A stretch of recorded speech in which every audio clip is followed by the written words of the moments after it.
Really glad to have you here. I'm Brent Lindquist, the president of Link Care, and because I sat down with the staff when CBMC said, hey Brent, can you guys do something about dealing with mental health issues in the marketplace? How can we minister to those people around us, whether we're in a Christian organization or not?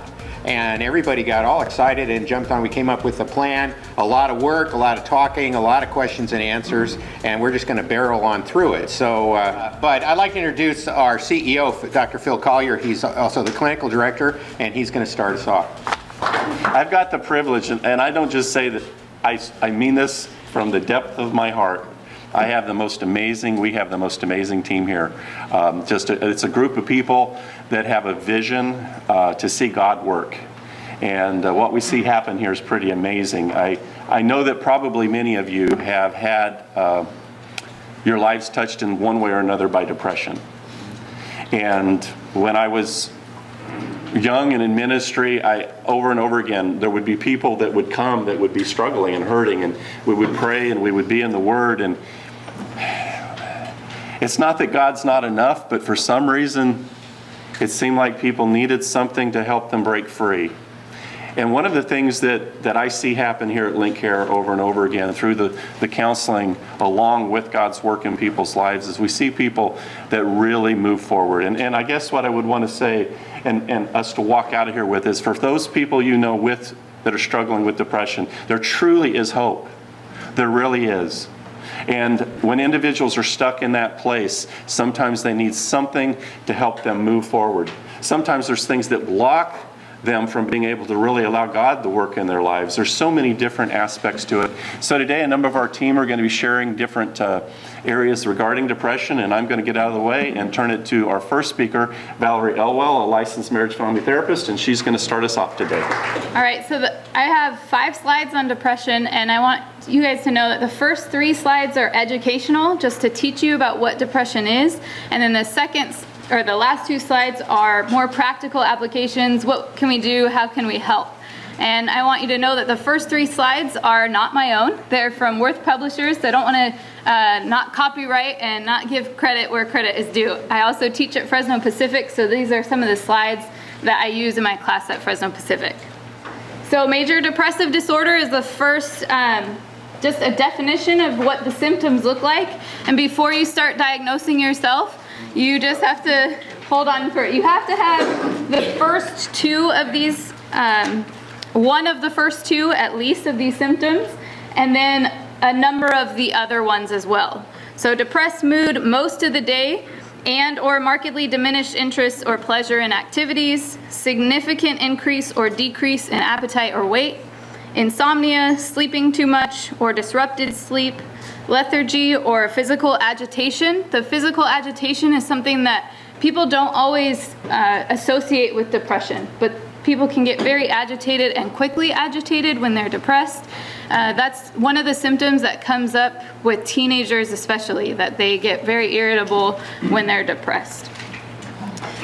Fatigue, loss of energy nearly every day, worthlessness or excessive guilt or inappropriate guilt, daily problems in thinking, concentrating, and or making decisions. And when you think about that symptom, think about how that applies to the workplace, right? If you can't focus, it's going to be very hard to complete tasks at work.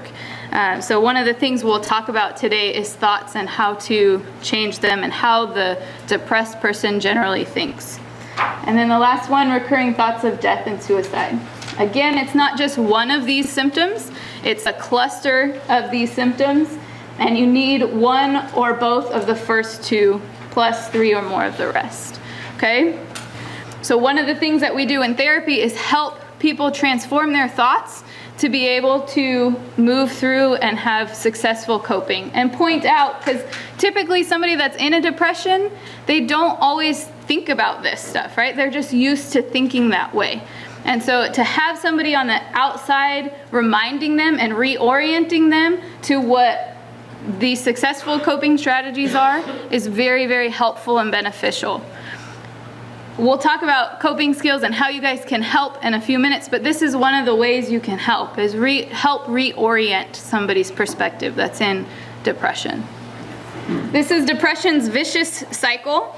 Okay, a depressed mood may develop when a person with a negative outlook experiences repeated stresses. So you experience a stressful something, like a breakup, and then you have a negative explanatory cycle, which we just talked about leads to the depressed mood. And then you have cognitive and behavioral changes that are connected with that depressed mood. So you start to think that those things are true, and you start to act as if they're true. And then that leads to more stressful experiences that you interpret in the same way, and it keeps that cycle going. So if you can change the cycle at that second step of how you interpret the event, then you can help change the way you're feeling, thinking, and acting through that event. So what can we do? Let's focus on how to help people, right? So coping for mood disorders, the first one is therapy and medication. Research indicates that cognitive behavioral therapy and medication together work the best to treat depression. Not one or the other. I tell clients all the time, the pills that you get are not magic pills. They don't help you just magically get better. Okay, like I think that's a huge myth in our society that, oh, you're gonna take this pill and everything's gonna work out for you and everything's gonna be fine. No, because that cycle, right? And your interpretation of thoughts is taught to you over time. You learn that over time, and you have to unlearn some of those things in order to have successful coping. So medication, and also medication knowing, I'm the first one to admit, whether it's in my office or presenting, that our history in the field is not good when it comes to medication, right? Many of you have seen people over-medicated or on bad medications or on the wrong dose or all kinds of different things, and I validate that experience completely. So the newer medications that are out are effective. I have seen people been in therapy for 3 years and say, I don't want medication, I don't want medication. I will work with them with that, and then they get on medication, and all the work that we've done in therapy has been effective, but it's like I'm handcuffed. I can't go that extra step without the medication. And it just transforms their life and their experience, and I'm an advocate for that as well. Not completely, not a magic pill, but both of them together, right? And then thankfulness exercises are incredibly helpful to show people and reorient them what is helpful for them and what they are thankful for. Prayer helps with that as well.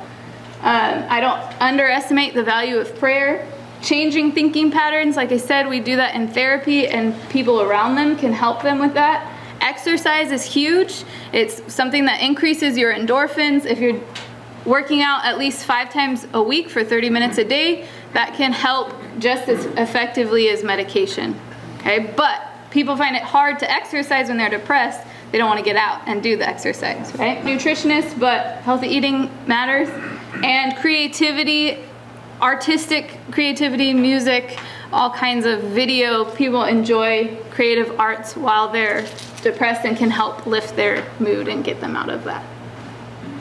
And then support of family, friends, and church can't be underestimated. Just walking with somebody and being present with them is huge. Helping others, encourage and destigmatize therapy and medication. That coming from you, that's very helpful, right? It's okay to get help. It's okay to be on medication. It doesn't make you weak. We love you, right? Those supportive statements help very much. Presence, right? Be present with them, walk with them. I think that's what we're called to do as Christians, is to walk with people, right? And that means in the good and the highs and the lows. Don't try to put a Band-Aid on it. Don't tell them just to cheer up, but do encourage and support them to do something active. Be an exercise partner. Again, I just said it's hard for a depressed person to get up and go to the gym. So if you have somebody with you, it helps, right? If I know I have to meet my partner at the gym at 6:30, I'm there, right? Versus, oh, I'm just too tired, I want to roll over and go to bed. And then help reflect positive things, help them see the world from your point of view, or at least a positive point of view, okay? Sometimes that's hard for us to do as well. Again, prayer and praying with the person is helpful. Encourage the creativity, encourage them to use art, write their own psalms, write poems, write journals. Those are very helpful. And then last but not least is watch out for suicidal thoughts and behaviors. Depression is one of the leading one of the leading disorders that's associated with